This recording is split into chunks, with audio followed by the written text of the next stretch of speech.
For the first time in history, people and machinery are working together, realizing a dream.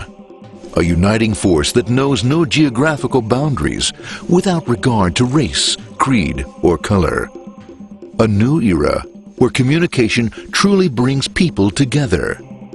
This is the dawn of the net. Want to know how it works? Click here to begin your journey into the net. Now, exactly what happened when you clicked on that link? You started a flow of information. This information travels down into your own personal mailroom, where Mr. IP packages it, labels it, and sends it on its way. Each packet is limited in its size. The mailroom must decide how to divide the information and how to package it. Now, the package needs a label containing important information, such as sender's address, receiver's address, and the type of packet it is.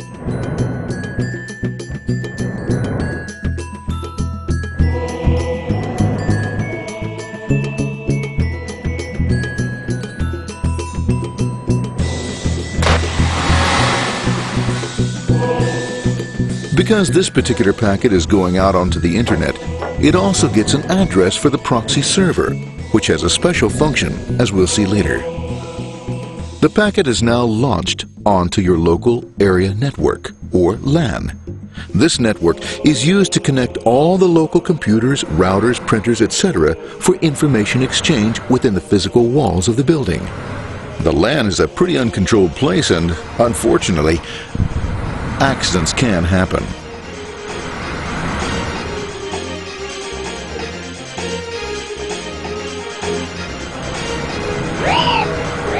The highway of the LAN is packed with all types of information.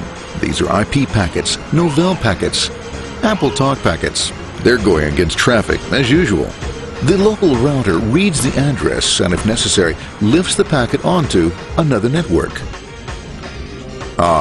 The router, a symbol of control in a seemingly disorganized world. Whoops, sorry about that. Let's go with this one here, this one here. This moves here, this one goes here. I don't like this one. Let's go with this one. Let's go here. Let's left. Let's move with this one here. Another channel here. Let's put that one here. Let's put that one here. There he is, systematic, uncaring, methodical, conservative, and sometimes not quite up to speed. Oops, sorry. But at least he is exact, for the most part.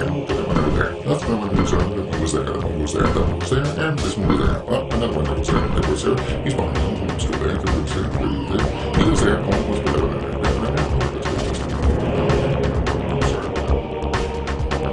there. As the packets leave the router, they make their way into the corporate intranet and head for the router switch. A bit more efficient than the router switch plays fast and loose with IP packets, deftly routing them along their way. A digital pinball wizard, if you will. Here we go, here comes another one, and it's another. Watch this, Mom. Here goes, whoop, around the back. Hey, in there, over the left, over the right, over the left, over the right. You got it, here it comes, right on, he shoots, he scores, it's going. Hey, wait, watch out, here comes another one. Oh, here we go, and it's gone, As packets arrive at their destination, they're picked up by the network interface, ready to be sent to the next level. In this case, the proxy. The proxy is used by many companies as sort of a middleman in order to lessen the load on their internet connection, and for security reasons as well. As you can see, the packets are all of various sizes, depending upon their content.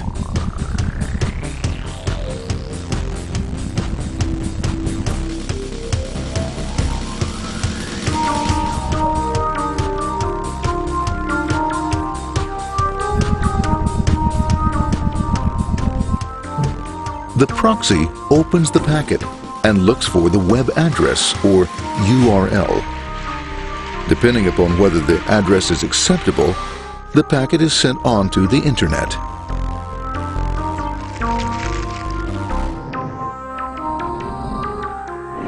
There are, however, some addresses which do not meet with the approval of the proxy, that is to say, corporate or management guidelines. these are summarily dealt with. We'll have none of that. For those who make it, it's on the road again.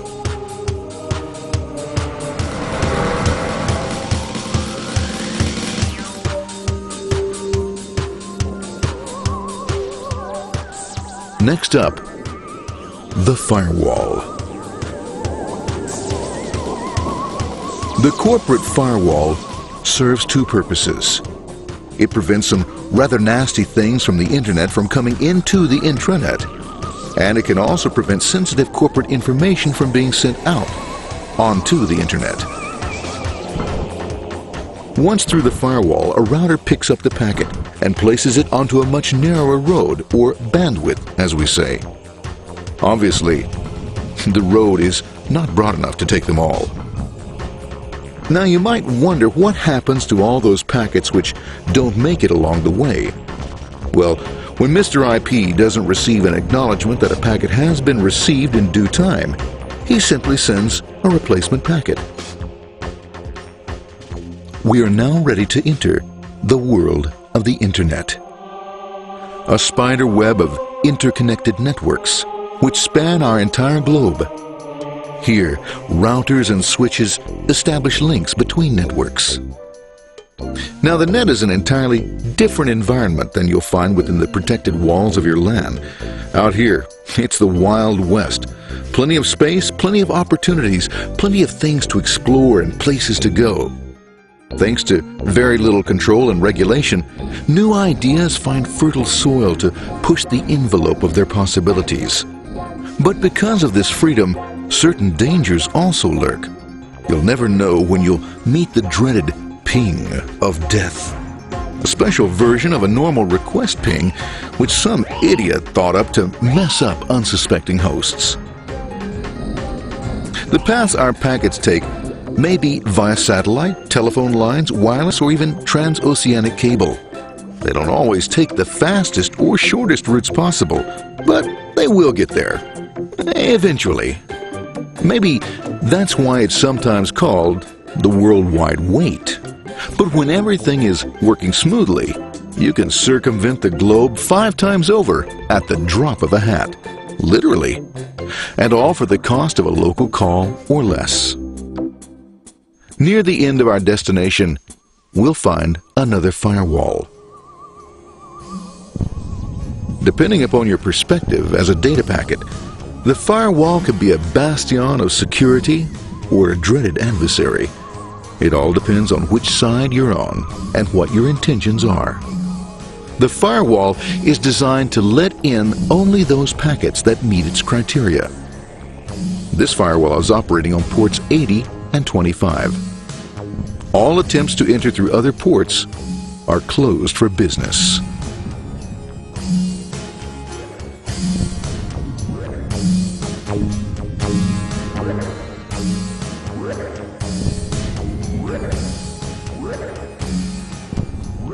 Port 25 is used for mail packets, while Port 80 is the entrance for packets from the Internet to the web server. Inside the firewall, packets are screened more thoroughly. Some packets make it easily through customs, while others look just a bit dubious. Now, the firewall officer is not easily fooled, such as when this ping of death packet tries to disguise itself as a normal ping packet. It's okay, go on, it's okay, no problem. Have a nice day. Be out of here. Bye. For those packets lucky enough to make it this far, the journey is almost over. It's just a line up on the interface to be taken up into the web server. Nowadays, a web server can run on many things, from a mainframe to a webcam to the computer on your desk, or why not your refrigerator? With a proper setup, you can find out if you have the makings for chicken cacciatore or if you have to go shopping. Remember, this is the dawn of the net. Almost anything's possible. One by one, the packets are received, opened, and unpacked. The information they contain, that is, your request for information, is sent on to the web server application.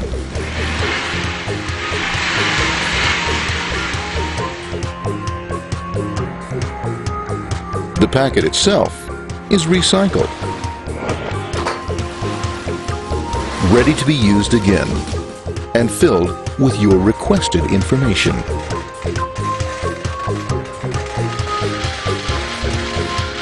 Addressed and sent out on its way back to you. Back past the firewall, routers, and on through to the internet.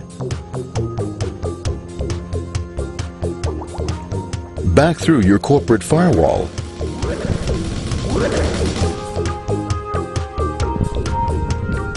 And onto your interface. Ready to supply your web browser with the information you requested.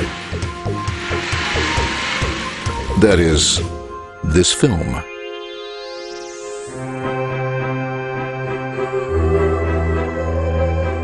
Pleased with their efforts and trusting in a better world, our trusty data packets ride off blissfully into the sunset of another day, knowing fully they have served their masters well. Now, isn't that a happy ending?